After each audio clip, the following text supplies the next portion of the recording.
Jane Eyre by Charlotte Brontë. Chapter 5. 5 o'clock had hardly struck on the morning of the 19th of January, when Bessie brought a candle into my closet and found me already up and nearly dressed. I had risen half an hour before her entrance, and had washed my face, and put on my clothes by the light of a half-moon just setting, whose rays streamed through the narrow window near my crib. I was to leave Gateshead that day by a coach which passed the lodge gates at 6 a.m. Bessie was the only person yet risen. She had lit a fire in the nursery, where she now proceeded to make my breakfast. Few children can eat when excited with the thoughts of a journey, nor could I. Bessie, having pressed me in vain to take a few spoonfuls of the boiled milk and bread she had prepared for me, wrapped up some biscuits in a paper and put them into my bag. Then she helped me on with my pelisse and bonnet, and wrapping herself in a shawl, she and I left the nursery.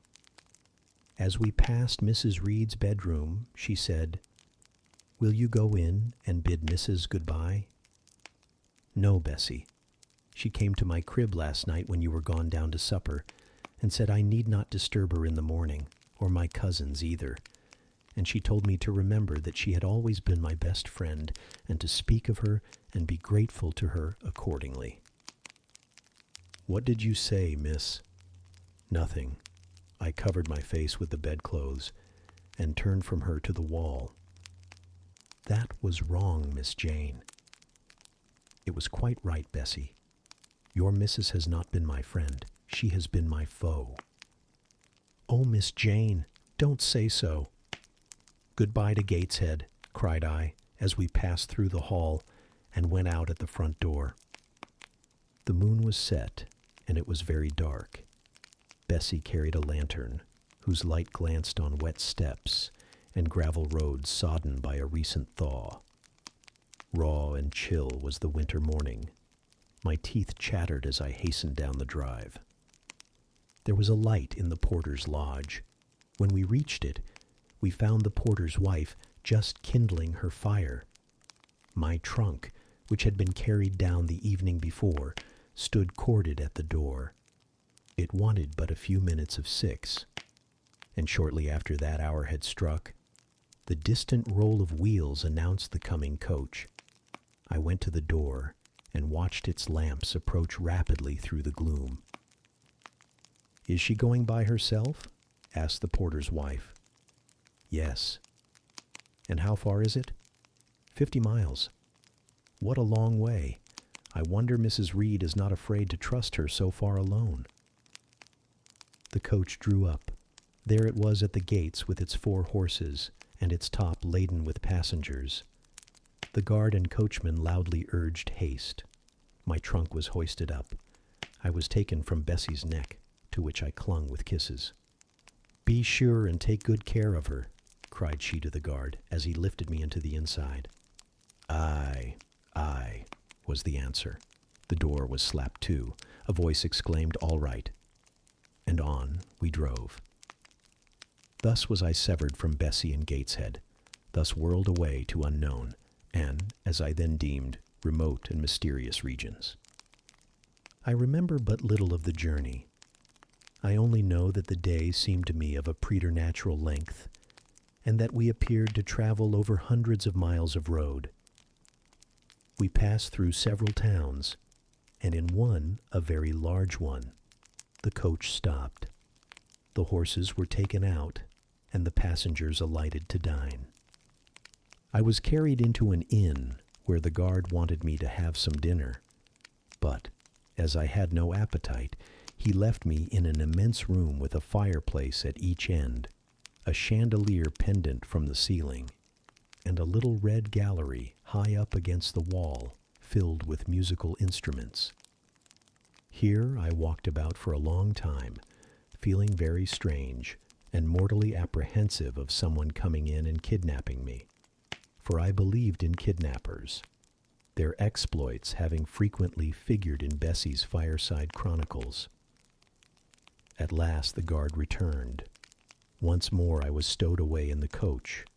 My protector mounted his own seat, sounded his hollow horn, and away we rattled over the stony street of Eyre. The afternoon came on wet and somewhat misty. As it waned into dusk, I began to feel that we were getting very far indeed from Gateshead. We ceased to pass through towns. The country changed. Great gray hills heaved up round the horizon. As twilight deepened, we descended a valley, dark with wood, and long after night had overclouded the prospect, I heard a wild wind rushing amongst trees. Lulled by the sound, I at last dropped asleep. I had not long slumbered when the sudden cessation of motion awoke me. The coach door was open, and a person like a servant was standing at it. I saw her face and dress by the light of the lamps. "Is there a little girl called Jane Eyre here?" she asked. I answered yes, and was then lifted out. My trunk was handed down, and the coach instantly drove away. I was stiff with long sitting, and bewildered with the noise and motion of the coach. Gathering my faculties, I looked about me. Rain, wind, and darkness filled the air. Nevertheless, I dimly discerned a wall before me and a door open in it. Through this door I passed with my new guide. She shut and locked it behind her.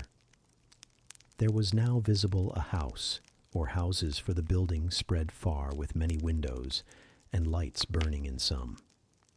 We went up a broad pebbly path, splashing wet, and were admitted at a door. Then the servant led me through a passage into a room with a fire, where she left me alone. I stood and warmed my numbed fingers over the blaze. Then I looked round. There was no candle, but the uncertain light from the hearth showed, by intervals, papered walls, carpet, curtains, shining mahogany furniture. It was a parlor, not so spacious or splendid as the drawing-room at Gateshead, but comfortable enough. I was puzzling to make out the subject of a picture on the wall, when the door opened, and an individual carrying a light entered. Another followed close behind. The first was a tall lady with dark hair, dark eyes, and a pale and large forehead. Her figure was partly enveloped in a shawl. Her countenance was grave, her bearing erect. "The child is very young to be sent alone," said she, putting her candle down on the table. She considered me attentively for a minute or two, then further added, "She had better be put to bed soon. She looks tired." "Are you tired?" she asked, placing her hand on my shoulder. "A little, ma'am." "And hungry too, no doubt.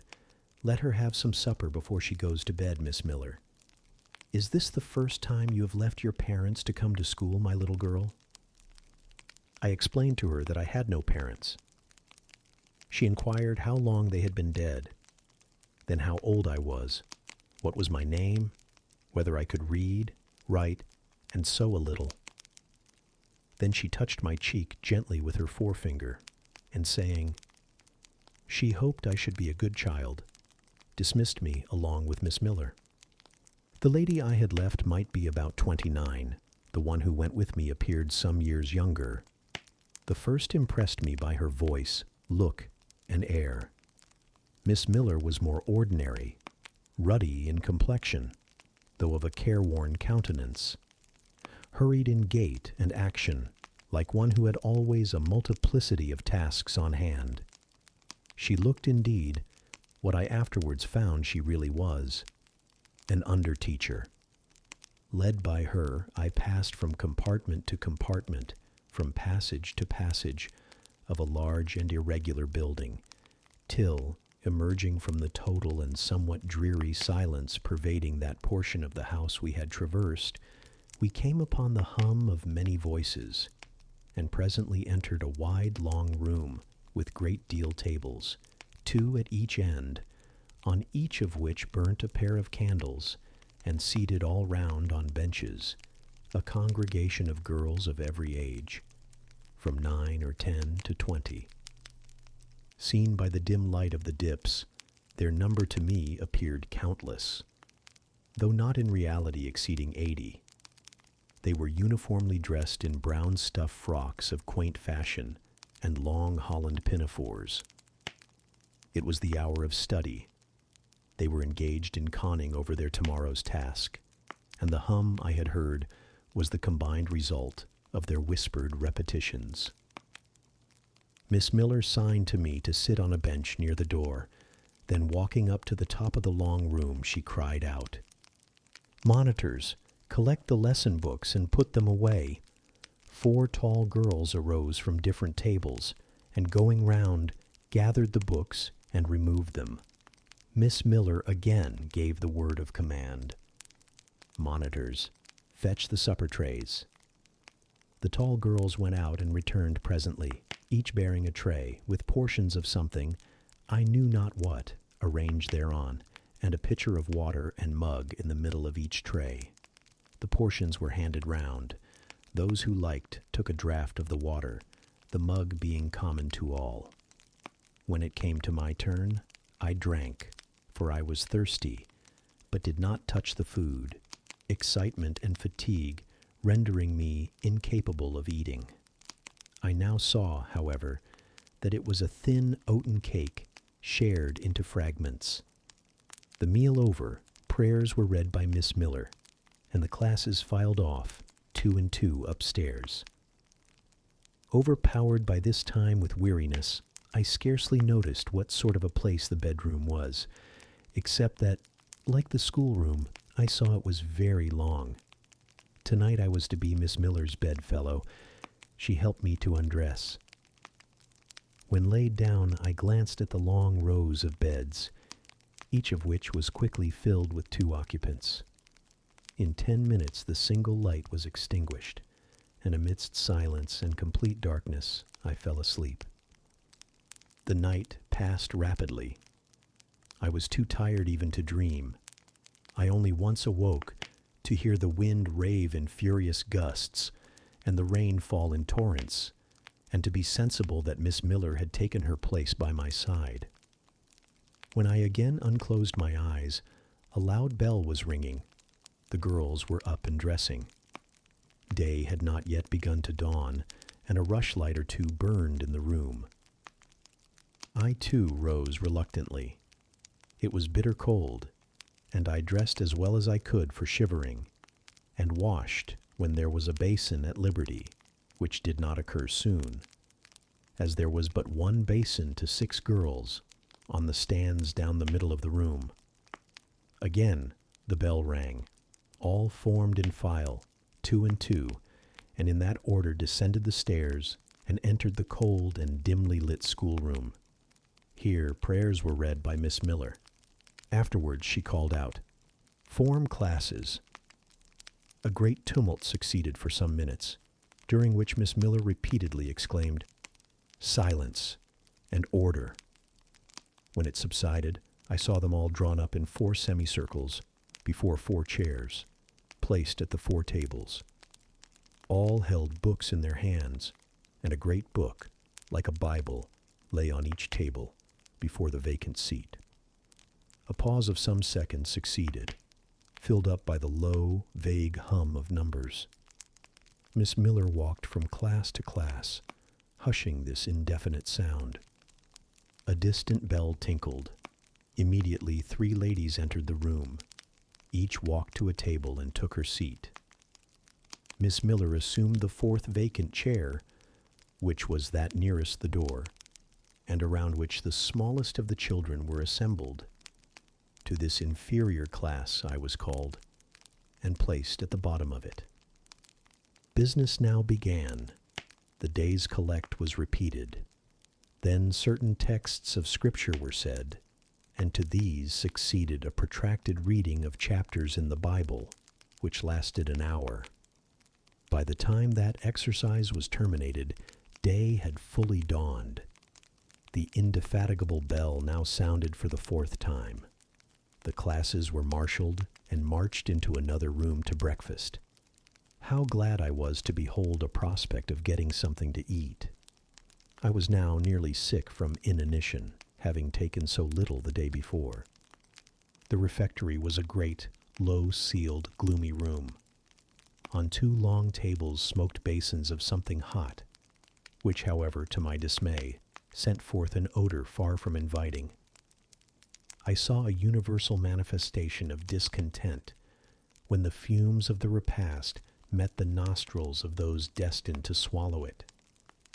From the van of the procession, the tall girls of the first class, rose the whispered words. "Disgusting! The porridge is burnt again." "Silence!" ejaculated a voice, not that of Miss Miller, but one of the upper teachers, a little and dark personage, smartly dressed, but of somewhat morose aspect, who installed herself at the top of one table, while a more buxom lady presided at the other. I looked in vain for her I had first seen the night before. She was not visible. Miss Miller occupied the foot of the table where I sat, and a strange, foreign-looking elderly lady, the French teacher, as I afterwards found, took the corresponding seat at the other board. A long grace was said, and a hymn sung. Then a servant brought in some tea for the teachers, and the meal began. Ravenous, and now very faint, I devoured a spoonful or 2 of my portion without thinking of its taste. But the first edge of hunger blunted. I perceived I had got in hand a nauseous mess. Burnt porridge is almost as bad as rotten potatoes. Famine itself soon sickens over it. The spoons were moved slowly. I saw each girl taste her food and try to swallow it, but in most cases the effort was soon relinquished. Breakfast was over, and none had breakfasted. Thanks being returned for what we had not got, and a second hymn chanted, the refectory was evacuated for the schoolroom. I was one of the last to go out, and in passing the tables, I saw one teacher take a basin of the porridge and taste it. She looked at the others. All their countenances expressed displeasure, and one of them, the stout one, whispered, "Abominable stuff! How shameful!" A quarter of an hour passed before lessons again began, during which the schoolroom was in a glorious tumult. For that space of time it seemed to be permitted to talk loud and more freely, and they used their privilege. The whole conversation ran on the breakfast, which one and all abused roundly. Poor things! It was the sole consolation they had. Miss Miller was now the only teacher in the room. A group of great girls standing about her spoke with serious and sullen gestures. I heard the name of Mr. Brocklehurst pronounced by some lips, at which Miss Miller shook her head disapprovingly, but she made no great effort to cheek the general wrath. Doubtless she shared in it. A clock in the schoolroom struck 9. Miss Miller left her circle, and standing in the middle of the room, cried, "Silence! To your seats!" Discipline prevailed. In 5 minutes the confused throng was resolved into order, and comparative silence quelled the babel clamor of tongues. The upper teachers now punctually resumed their posts, but still all seemed to wait. Ranged on benches down the sides of the room, the 80 girls sat motionless and erect. A quaint assemblage they appeared, all with plain locks combed from their faces, not a curl visible, in brown dresses, made high and surrounded by a narrow tucker about the throat, with little pockets of holland, shaped something like a Highlander's purse, tied in front of their frocks, and destined to serve the purpose of a work-bag. All, too, wearing woolen stockings and country-made shoes, fastened with brass buckles. Above 20 of those clad in this costume were full-grown girls, or rather young women. It suited them ill, and gave an air of oddity, even to the prettiest. I was still looking at them, and also at intervals examining the teachers, none of whom precisely pleased me. For the stout one was a little coarse, the dark one not a little fierce, the foreigner harsh and grotesque, and Miss Miller, poor thing, looked purple, weather-beaten and overworked when, as my eye wandered from face to face, the whole school rose simultaneously, as if moved by a common spring. What was the matter? I had heard no order given. I was puzzled. Ere I had gathered my wits, the classes were again seated. But as all eyes were now turned to one point, mine followed the general direction and encountered the personage who had received me last night. She stood at the bottom of the long room, on the hearth, for there was a fire at each end. She surveyed the 2 rows of girls silently and gravely. Miss Miller, approaching, seemed to ask her a question, and having received her answer, went back to her place and said aloud, "Monitor of the first class, fetch the globes."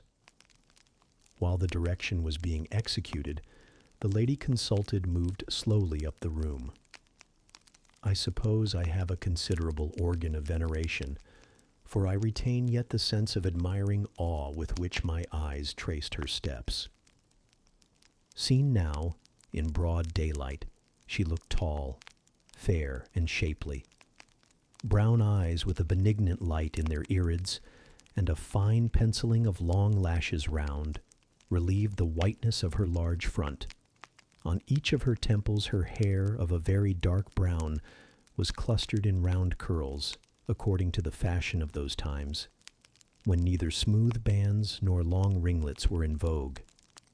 Her dress, also in the mode of the day, was of purple cloth, relieved by a sort of Spanish trimming of black velvet. A gold watch, watches were not so common then as now, shone at her girdle. Let the reader add, to complete the picture, refined features, a complexion, if pale, clear, and a stately air and carriage, and he will have at least, as clearly as words can give it, a correct idea of the exterior of Miss Temple. Maria Temple, as I afterwards saw the name written in a prayer book entrusted to me to carry to church. The superintendent of Lowood, for such was this lady, having taken her seat before a pair of globes placed on one of the tables, summoned the first class round her, and commenced giving a lesson on geography. The lower classes were called by the teachers. Repetitions in history, grammar, etc. went on for an hour. Writing and arithmetic succeeded, and music lessons were given by Miss Temple to some of the elder girls. The duration of each lesson was measured by the clock, which at last struck 12. The superintendent rose. "I have a word to address to the pupils," said she. The tumult of cessation from lessons was already breaking forth, but it sank at her voice. She went on. "You had this morning a breakfast which you could not eat. You must be hungry. I have ordered that a lunch of bread and cheese shall be served to all." The teachers looked at her with a sort of surprise. "It is to be done on my responsibility," she added, in an explanatory tone to them, and immediately afterwards left the room. The bread and cheese was presently brought in and distributed, to the high delight and refreshment of the whole school. The order was now given, to the garden.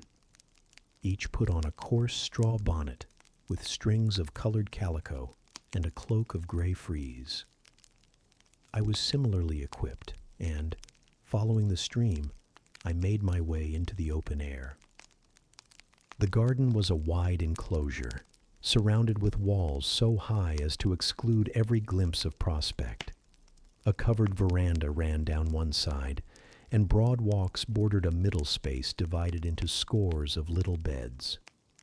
These beds were assigned as gardens for the pupils to cultivate, and each bed had an owner.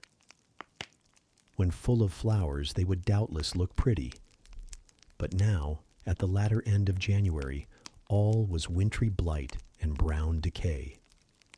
I shuddered as I stood and looked round me. It was an inclement day for outdoor exercise, not positively rainy, but darkened by a drizzling yellow fog. All underfoot was still soaking wet with the floods of yesterday, The stronger among the girls ran about and engaged in active games, but sundry pale and thin ones herded together for shelter and warmth in the veranda. And amongst these, as the dense mist penetrated to their shivering frames, I heard frequently the sound of a hollow cough. As yet I had spoken to no one, nor did anybody seem to take notice of me. I stood lonely enough, but to that feeling of isolation I was accustomed. It did not oppress me much. I leant against a pillar of the veranda, drew my gray mantle close about me, and trying to forget the cold which nipped me without, and the unsatisfied hunger which gnawed me within, delivered myself up to the employment of watching and thinking. My reflections were too undefined and fragmentary to merit record. I hardly yet knew where I was. Gateshead and my past life seemed floated away to an immeasurable distance. The present was vague and strange, and of the future I could form no conjecture. I looked round the convent light garden, and then up at the house, a large building, half of which seemed gray and old, the other half quite new. The new part, containing the schoolroom and dormitory, was lit by mullioned and latticed windows, which gave it a church-like aspect. A stone tablet over the door bore this inscription, Lowood Institution. This portion was rebuilt A.D. by Naomi Brocklehurst of Brocklehurst Hall in this county. Let your light so shine before men, that they may see your good works, and glorify your Father which is in heaven. Saint Matt, Sedamnaest. I read these words over and over again. I felt that an explanation belonged to them, and was unable fully to penetrate their import. I was still pondering the signification of institution, and endeavoring to make out a connection between the first words and the verse of Scripture, when the sound of a cough close behind me made me turn my head. I saw a girl sitting on a stone bench near. She was bent over a book, on the perusal of which she seemed intent. From where I stood, I could see the title. It was Rasselas, a name that struck me as strange, and consequently attractive. In turning a leaf, she happened to look up, and I said to her directly, "Is your book interesting?" I had already formed the intention of asking her to lend it to me some day. "I like it," she answered, after a pause of a second or two, during which she examined me. "What is it about?" I continued. I hardly know where I found the hardihood thus to open a conversation with a stranger. The step was contrary to my nature and habits, but I think her occupation touched a chord of sympathy somewhere, for I too liked reading, though of a frivolous and childish kind. I could not digest or comprehend the serious or substantial. "You may look at it," replied the girl, offering me the book. I did so. A brief examination convinced me that the contents were less taking than the title. Rasselas looked dull to my trifling taste. I saw nothing about fairies, nothing about genii. No bright variety seemed spread over the closely printed pages. I returned it to her. She received it quietly, and without saying anything, she was about to relapse into her former studious mood. Again, I ventured to disturb her. "Can you tell me what the writing on that stone over the door means? What is Lowood Institution?" "This house where you are come to live." "And why do they call it institution? Is it in any way different from other schools?" "It is partly a charity school. You and I and all the rest of us are charity children. I suppose you are an orphan. Are not either your father or your mother dead?" "Both died before I can remember." "Well, all the girls here have lost either one or both parents, and this is called an institution for educating orphans. Do we pay no money? Do they keep us for nothing? We pay, or our friends pay, £15 a year for each." Then why do they call us charity children? Because £15 is not enough for board and teaching, and the deficiency is supplied by subscription. Who subscribes? Different benevolent-minded ladies and gentlemen in this neighborhood and in London. Who was Naomi Brocklehurst? The lady who built the new part of this house as that tablet records, and whose son overlooks and directs everything here. Why? Because he is treasurer and manager of the establishment. Then this house does not belong to that tall lady who wears a watch and who said we were to have some bread and cheese. To Miss Temple? Oh, no. I wish it did. She has to answer to Mr. Brocklehurst for all she does. Mr. Brocklehurst buys all our food and all our clothes. Does he live here? No 2 miles off at a large hall? Is he a good man? He is a clergyman and is said to do a great deal of good. Did you say that tall lady was called Miss Temple? Yes. And what are the other teachers called? The one with red cheeks is called Miss Smith. She attends to the work and cuts out, for we make our own clothes, our frocks, and pelisses, and everything. The little one with black hair is Miss Scatcherd. She teaches history and grammar, and hears the second-class repetitions. And the one who wears a shawl and has a pocket handkerchief tied to her side with a yellow ribbon is Madame Pierrot. She comes from Lille, in France, and teaches French. Do you like the teachers? Well enough. Do you like the little black one and the Madame? I cannot pronounce her name as you do.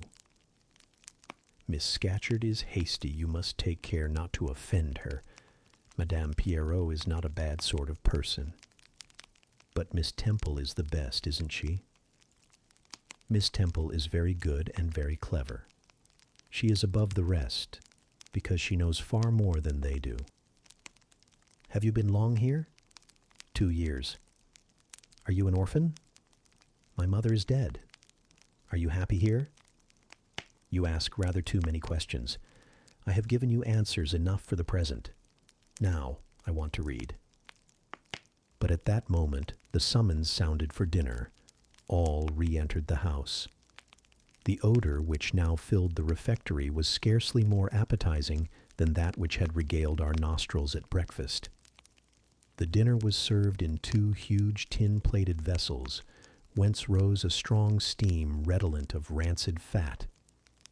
I found the mess to consist of indifferent potatoes and strange shreds of rusty meat, mixed and cooked together. Of this preparation, a tolerably abundant plateful was apportioned to each pupil. I ate what I could, and wondered within myself whether every day's fare would be like this. After dinner, we immediately adjourned to the schoolroom. Lessons recommenced, and were continued till 5 o'clock. The only marked event of the afternoon was that I saw the girl with whom I had conversed in the veranda dismissed in disgrace by Miss Scatcherd from a history class and sent to stand in the middle of the large schoolroom. The punishment seemed to me in a high degree ignominious, especially for so great a girl. She looked 13 or upwards. I expected she would show signs of great distress and shame, but to my surprise she neither wept nor blushed. Composed, though grave, she stood, the central mark of all eyes. How can she bear it so quietly, so firmly? I asked of myself. Were I in her place, it seems to me I should wish the earth to open and swallow me up.